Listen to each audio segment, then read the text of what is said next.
Dopage, chantage, corruption, c'est le grand déballage.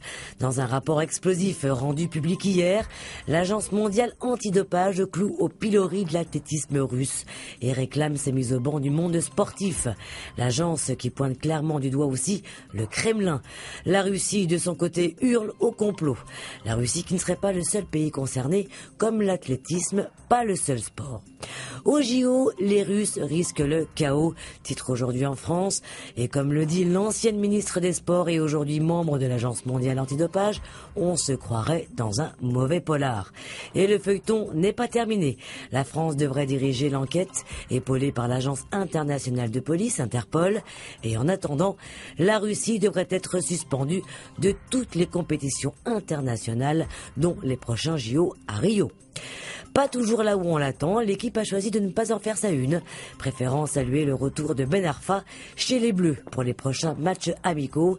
Pour l'équipe, si la crédibilité de l'athlétisme russe est réduite à néant et sème le doute sur l'ensemble des performances de ses sportifs, pas de panique.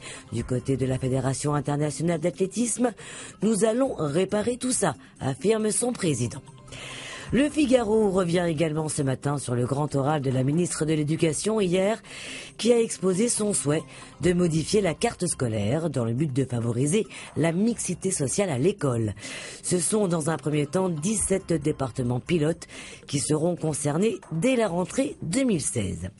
En attendant d'en commenter les résultats, certains chiffres sonnent comme de bonnes nouvelles. La Croix nous rassure sur notre jeunesse ce matin. Selon un sondage exclusif, nos jeunes ont confiance en eux et en leur avenir. Petit bémol, ils ne font pas confiance aux institutions et notamment aux politiques pour les soutenir. Une belle génération. En Birmanie, l'espoir a un visage. Celui du parti du prix Nobel de la paix qui remporterait plus de 70% des sièges.